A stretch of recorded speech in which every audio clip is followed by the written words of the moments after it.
All right, let's just jump right in. Welcome to this explainer. Today, we're unpacking some truly eye opening source material that challenges pretty much everything we think we know about pushing ourselves to the absolute limit. We're going to be looking at redefining our relationship with our exhausted bodies and, more importantly, finding a practical, gentle roadmap out of burnout. So, if you've ever felt like you're just endlessly running on empty, well, this explainer is exactly what you need. Picture this, right? You wake up after another terrible night's sleep, you drag yourself into the bathroom, and you look in the mirror. Now, usually, this is the exact moment we start attacking ourselves with all this toxic discipline, but the realization from our source material here is so profound. It says, I don't feel ugly, I just feel tired. It's that deep, in-your-bones exhaustion. You aren't failing at looking good. Your face is just telling the honest physical story of how hard you've been pushing yourself. So, to get us to a better place, here's our roadmap for today.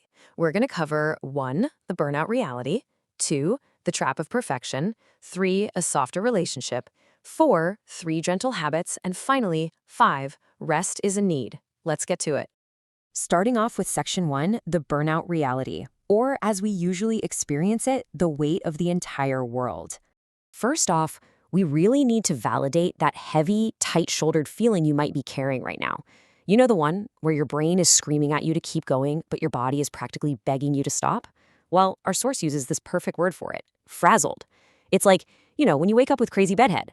Being frazzled is literally morning hair, but for your brain. You're tired, you're stressed, and your thoughts are just messy, flying in 100 different directions. When you feel this way, remember, the mirror is not the problem.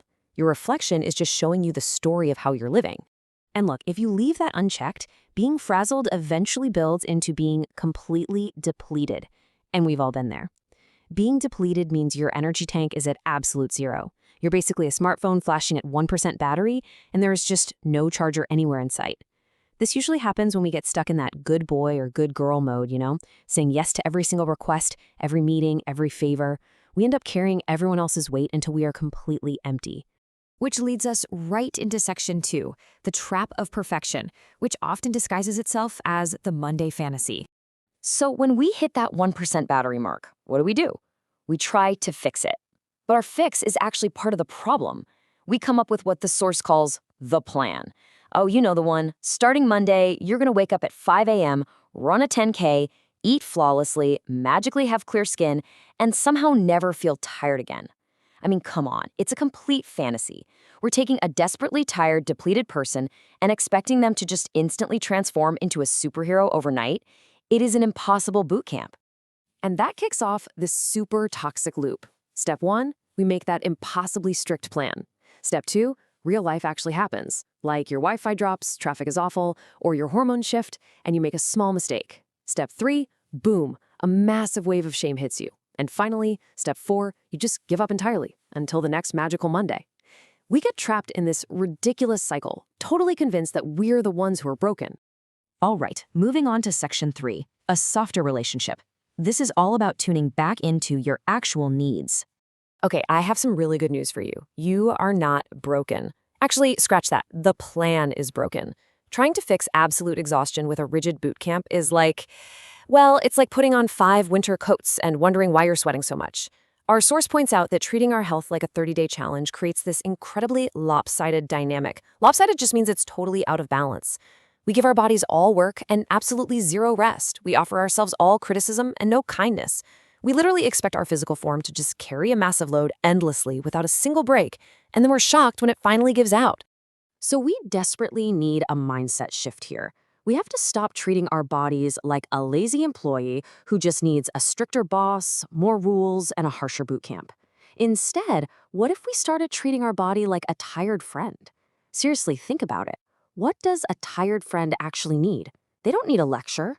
They require nurturing, understanding, and frankly, just a place to sit down. And that brings us to nurturing. This is that resilient, steady, kind approach we really want to aim for instead of punishment. Nurturing is just warm, gentle care. It's the exact same energy you use when you're watering a houseplant or making a big, warm bowl of soup for someone you love who's feeling sick. Imagine if you took that exact same warm, protective energy and directed it inward, toward yourself.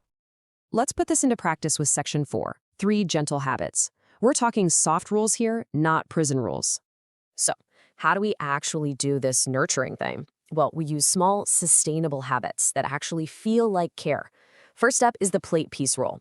Look, for years we've been taught to just declare war on our food, right? Cut out carbs, cut out sugar, basically cut out all the joy. But plate peace completely flips that. The rule is simple: add, don't subtract. Look at your normal dinner and just ask, what small, healthy thing can I add to my plate? Maybe it's a glass of water or a handful of greens. No food wars. It makes healthy choices incredibly sustainable because it's built on abundance, not restriction.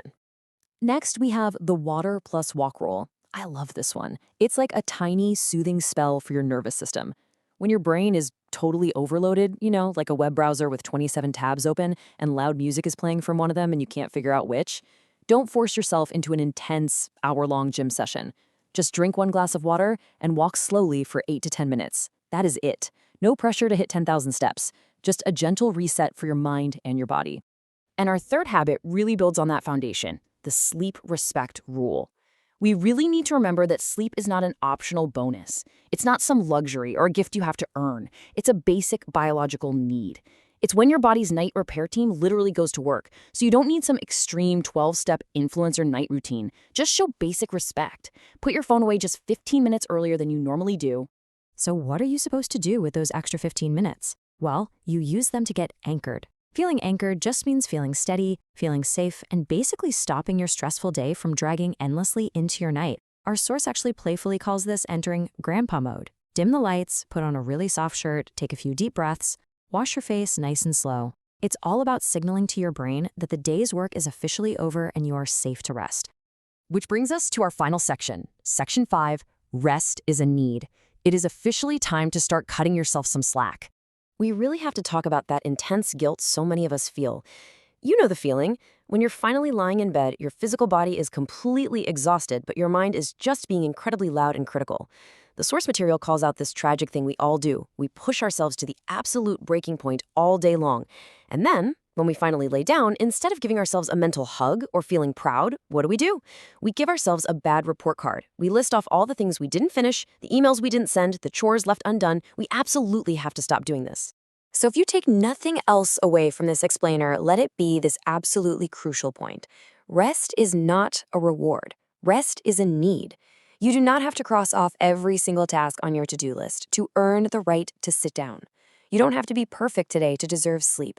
You are allowed to be tired. You are allowed to be human. Treat yourself with the exact same profound forgiveness you would offer to a dear friend. To wrap things up, I want to leave you with a final, really provocative question straight from our source material. I want you to ask yourself right now, what is one small, kind thing you will do for your body today? Not tomorrow, not next Monday, today. Is it going to be a short walk, a glass of water, going into grandpa mode 15 minutes early tonight? Make that actionable, gentle promise to yourself right now. Thanks so much for joining me for this explainer, and remember, cut yourself some slack.